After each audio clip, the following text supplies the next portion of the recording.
This is Nightly Business Report with Tyler Matheson and Sue Herrera. Back in vogue, house flipping skyrockets to a 10-year high, and that has some concern that the real estate market may be getting a tad hot. Taxing plans, what Hillary Clinton and Donald Trump's tax proposals would mean for your money. Energy strain, why pressure is building in a once low-risk corner of the oil market. All that and more tonight on Nightly Business Report for a busy Thursday, March 3rd.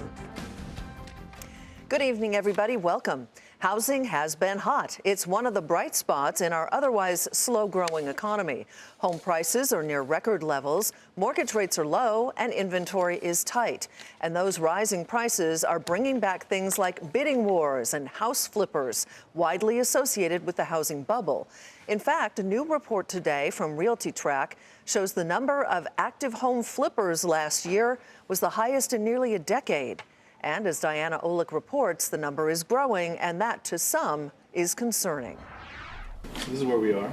House flipper Sasha Moise is doubling the size of this Northeast D.C. home, hoping to double potential returns in a housing market where prices are heating up. I don't know if they're overinflated, but they're really high. I don't think I've seen them this high in quite a while. This was the original house. Rising prices are luring flippers back in the door of a fast-paced renovation game that all but disappeared during the Great Recession. Active flippers are now at the highest level since 2007. Close to 180,000 single-family homes and condos were flipped in 2015, according to RealtyTrack. That is, bought and sold in the same year. Flips made up 5.5% of all sales last year, the first increase in 4 years. I think it's incredibly saturated, honestly. There have been a lot of people who are getting into this business because they've seen it as a safe place to put their money. And the profits are growing as well. Homes flipped in 2015 yielded an average gross profit of $55,000 nationwide, the highest since 2005. Investors are seeing top returns in Pittsburgh, New Orleans, Philadelphia, Cincinnati, and New Haven, Connecticut. Nationally, returns are close to 46%, up from 35% in 2005 when flipping was at its peak. House flipping today is nothing like it was during the last housing boom when flippers were putting no money down and using easy credit. Today, even with investor loans, they have to have some skin in the game. That said, flipping can artificially inflate home prices, and it can be a sign that prices are already too hot because everyone wants to get in on the potential profits. The market is becoming overvalued, but we're not in a bubble. If we look at the differences between today and the mid-2000s, it was driven by speculative activity, lots of high leverage, and equity extraction. Most of those factors are not there today. The leverage may not be there, but the speculators are. Flippers are back and buying. For Nightly Business Report, I'm Diana Olick in Washington. Let's turn now to Michelle Meyer for more discussion about the U.S. housing market in broad context and then flipping in particular. She's an economist with Bank of America Merrill Lynch. Welcome. Good to have you with us, Michelle. Good to be here. What do you think of this flipping phenomenon? Are you seeing it? How worrisome is it? What? Well, I think it is a sign that home prices have recovered and that housing has become an asset class again. So you've seen greater investor participation and you've seen expectations start to shift around how people perceive housing.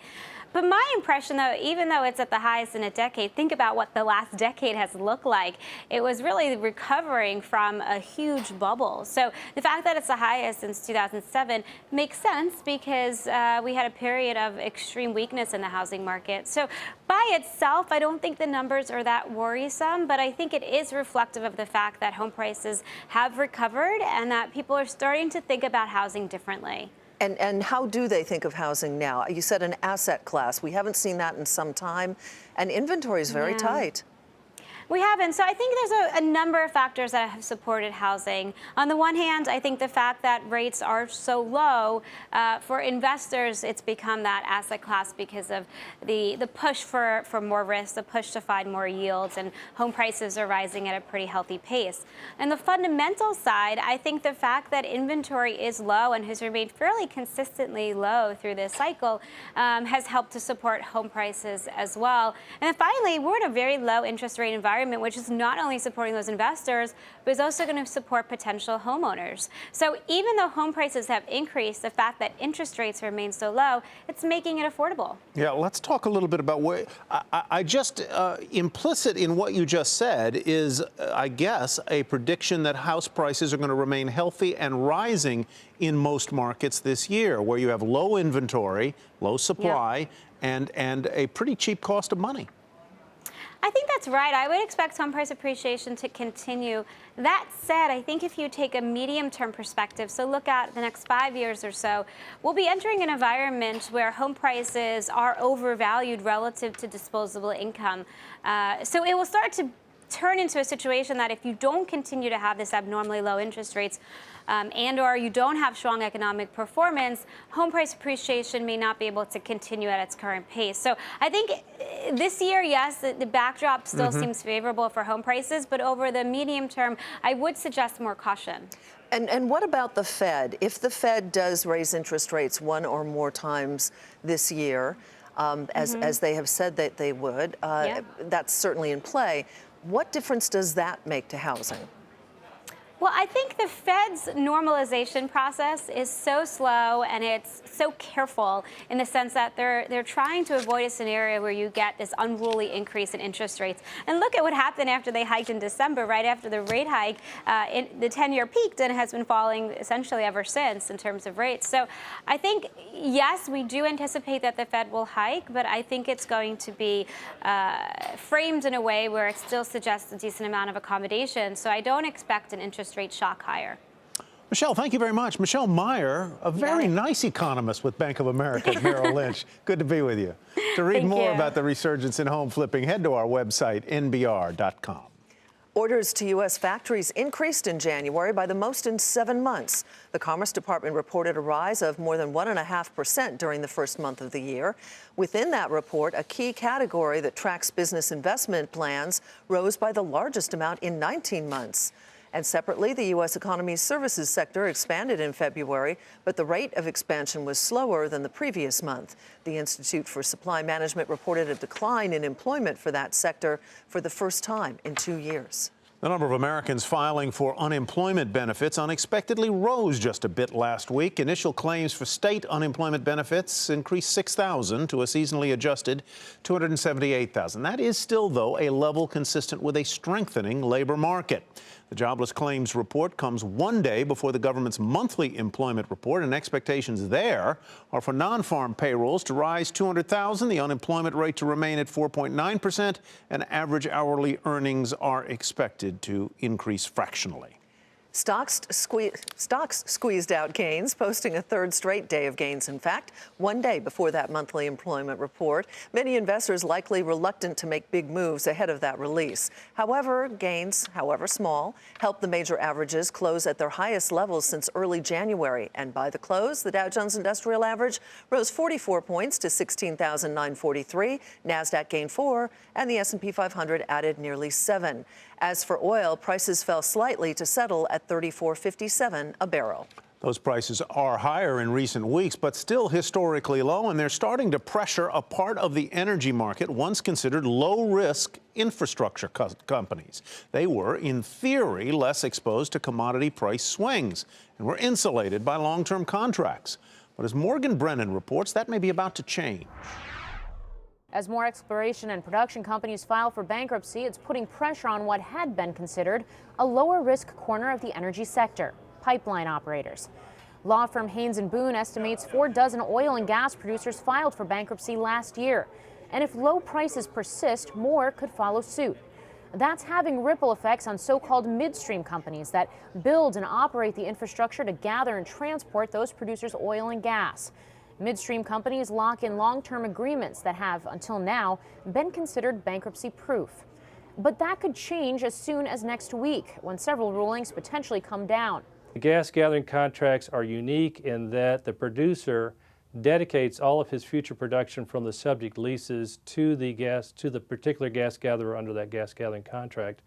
And that dedication is the rub here in all these bankruptcies as to whether or not the dedication is merely a contractual obligation, a personal right, or if it creates a covenant that runs with interest in land. Sabine Oil and Gas is requesting a bankruptcy court reject deals with 2 pipeline operators, including an affiliate of Cheniere Energy, which the judge has said she's inclined to do. And tomorrow, a Delaware bankruptcy court hears arguments regarding Quicksilver Energy's agreements with Crestwood Equity Partners. Quicksilver's $245 million deal to sell its assets depends on voiding those pipeline contracts. If the courts rule in the producer's favor, that could potentially set a precedent for other contracts to be voided, though much would depend on each state and the details of each agreement. Still, analysts worry it could be especially troublesome if there are more bankruptcies, not only triggering defaults on contracts that may ultimately get voided, but throwing the entire midstream business model into question. For Nightly Business Report, I'm Morgan Brennan. Still ahead, a new analysis shows who would carry the cost of Hillary Clinton's proposed tax plan.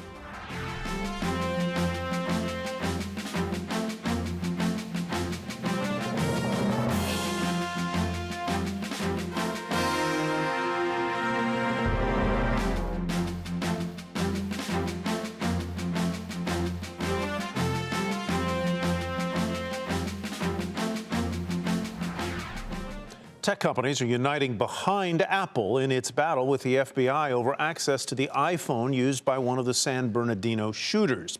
As of this afternoon, internet companies Twitter, eBay, LinkedIn, Airbnb, and 13 others have filed legal briefs in support of Apple. AT&T also filed a brief. Google parent Alphabet, Facebook, Microsoft, and others are also expected to file similar briefs before today's deadline. A new analysis of Hillary Clinton's tax plan finds that most of the tax burden will fall on the country's highest earners. That's according to a bipartisan panel of reviewers at the Tax Policy Center. Clinton's tax plan will raise taxes on the 1% by an average of $78,000, while leaving taxes for the rest of America largely unchanged. But how does Clinton's tax plan compare to Donald Trump's, and what will it mean for you? Here to talk more about the leading candidate's tax plan is Howard Gleckman, Senior Fellow at the Tax Policy Center. Welcome, Howard. Nice to have you here. Good to be here. Let's start, first of all, with Ms. Clinton's tax plan. It leaves a large swath of the population with an unchanged tax plan. But in terms of boosting federal revenues, how much would it bring in? Well, it raises revenues by about $1 trillion over 10 years. And her goal is to help finance a number of social programs, kind of kitchen table social programs that she's been proposing, help with college education, help with health care, caring for aging parents, that sort of thing. Does her plan reduce the federal deficit? It would, we think, by about $1 trillion over 10 years. Now, she has said that she may have some additional tax cuts for low and middle income households, and if she does, that'll eat up some of that deficit reducing potential. Now, in terms of Mr. Trump's plan, how does it compare? It's almost a mirror image. Donald Trump is proposing $10 trillion in tax cuts over 10 years. And the goal there is to reduce taxes on high-income people, actually on everybody, but mostly on high-income people, to grow the economy. So it's in some sense, Mrs. Clinton is proposing kind of a traditional Democratic plan, and Mr. Trump is proposing a traditional Republican plan, except his is much, much bigger than anything we've ever seen before. You say that under Ms. Clinton, the top 1% of filers would pay 3/4 of the extra tax. The top 1/10 of 1% would pay more than half of the tax increase under Clinton. Under Trump, who gets the biggest tax cuts? The top 1/10 of a percent, the top 1% would get half the tax cut. So it's almost a mirror image. It's skewed very heavily towards high-income people. Now, with the Trump plan, everybody gets some tax cut, but for people at the bottom, middle-income people, it's a few hundred or maybe a few $1,000s. For people at the very top, people in the top 0.1%, they get a tax cut of $1.3 million a year. So the impact of Mr. Trump's plan, we asked you about Ms. Clinton's, Mr. Trump's plan on the deficit.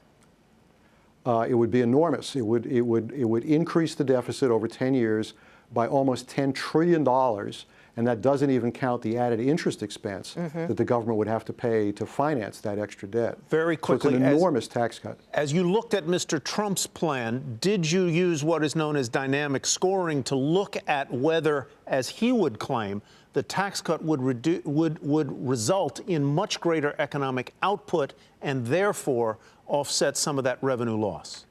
We don't do dynamic scoring at the Tax Policy Center, but it's important to know that most economists would agree that if you raise the deficit by that much money, by $10 trillion, you're likely to get much higher interest rates, and the interest rate effects would swamp the incentives to save and invest and work that would come from the tax cuts. So unless Mr. Trump is going to tell us how it is he's going to pay for these giant tax cuts, I think even a dynamic score would show that the whole proposal would either not affect the economy at all, or more likely would actually hurt the economy over the long run. Yeah, interesting, very interesting study. Thank you, Howard. Nice to have you with us. Howard Gluckman with the Tax Center Policy. Mitt Romney took direct aim at Donald Trump's business record today, his foreign policy plans, and his economic ideas. In a speech designed to rally opposition to the Republican frontrunner, the GOP's 2012 nominee said Trump's proposals would cause a prolonged recession.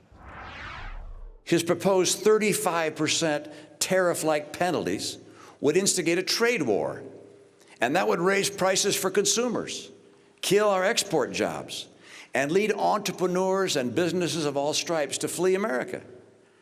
His tax plan, in combination with his refusal to reform entitlements and to honestly address spending, would balloon the deficit and the national debt. Trump answered Romney's indictment by calling him, quote, a choke artist, among other things. He said about trade, we have to keep trade. Nobody knows more about trade than me. I mean, I made so much more money than Mitt. You know, I have a store that's worth more money than Mitt. It's a store. The back and forth comes ahead a number of caucuses and primaries this Saturday and a debate tonight. The Super Bowl in February hurts Kroger's sales, and that is where we begin tonight's Market Focus. The supermarket chain reported weaker than expected sales growth, blaming warmer weather and the Super Bowl being played in February. The company says the week leading up to the game is traditionally a strong one for sales, and Kroger's quarter ended January 30th. CEO Mike Schlotman said profits for the year will be affected by one factor in particular. The low end of our guidance is slightly below our 8 to 11% long-term growth rate. That's purely driven by where fuel may or may not go in 2016. If fuel migrates to a 5-year kind of average of retail cents per gallon, we may be at the low end. If it's like it was the last couple years, we could be in the midpoint or at the high end of that. Shares fell 7% to $37.80. Herbalife, the maker and seller of nutritional supplements, said it inaccurately stated its worldwide membership growth 28 times last year, attributing the inaccuracies to, quote, database scripting errors. The company both overstated and understated new member numbers. Herbalife shares fell 7% to $52.42. Ciena posted a narrower than expected quarterly loss, but shares still plummeted after the networking company missed revenue targets and lowered its outlook for the year. The company attributed the downbeat forecast to global economic challenges. Ciena's shares were off 18% to $16.99. And Costco, the discount warehouse chain, said its profit dropped nearly 9%, but comparable store sales rose for the first time in a year. The company also said it will increase its minimum wage by $1.50. This will be the company's first wage increase in 9 years. Costco said that wage hike will lower earnings for the current and the next 3 quarters. Shares were off just a fraction to $151.60. Samsonite is reportedly close to reaching a deal to acquire Tumi Holdings. The Wall Street Journal says the deal between the two luggage makers could be valued at $2 billion and a carry-on that will fit under the seat in front of you. Shares of Tumi jumped 30% to $26.20. Barnes & Noble said same-store sales for the quarter rose more than 1%, lifted by purchases of non-book merchandise. The bookstore chain said it plans to close 8 stores this year, but will open 4 new prototypes by April 2017. Barnes & Noble shares were up about 7% to $10.94. And Navistar shares surged today after the truck maker's CEO suggested the company is open to potential deals. There's been speculation the truck manufacturer could be an acquisition target or a partner with another company. Shares surged 17% on the day to $10.84. And the mining equipment maker Joy Global reported a worse-than-expected loss for the quarter, but did not cut its outlook for the year. The company's CEO said the company plans to sell off additional plants and machinery. Shares up 20% to $16.09. Well, winter is almost over, and Southern California has seen little rain so far, despite forecasts that El Nino would usher in a wet winter season. So why were the forecasts so off, and what does another year of drought mean economically? Jane Wells is on the case. This is what Lake Oroville looked like a little over a year ago. Water levels very low. Levels this week at the lake, which is one of California's most important reservoirs, don't look much different. El Nino has been El Dud-O. Donde está El Nino? NASA climate scientist Josh Willis had high hopes. Like others at JPL, he was expecting what a colleague predicted would be the, quote, Godzilla of El Ninos. Well, it kind of was, everywhere in the world but California. The rainy season here had a promising start. In just one 24-hour period in January, you could see the storm channels fill up in Los Angeles. And up in the Sierra, once dry ground was soon covered with an abundance of snow. And then the rain stopped. February was the hottest on record. What went wrong? Yogi Berra said that predictions are hard to make, especially about the future. And predicting the weather is hard, especially hard with El Nino, since they only roll around once every 10 or 15 years. So we've really only seen 2 big El Ninos since we've had our big observing systems that look really hard at what it does. That means we've only had 2 chances to get it wrong, and we need a few more before we start getting it right. Willis says this El Nino pushed warm water further north than previous ones, which could mean that as it fades, Southern California could get more rain. In fact, a series of storms are expected there this weekend. There's still time, so don't put those galoshes into deep storage yet. We could still get some rain in March and April. Enough to end the drought? Well, given that the U.S. drought map of California looked like this a year ago and looks about the same today, the Golden State may need 40 days and 40 nights of rain, and it's been a very long time since anyone predicted that. For Nightly Business Report, Jane Wells, Los Angeles. Beautiful country. Still ahead, what Cadillac is doing to up its game in the highly competitive luxury auto market.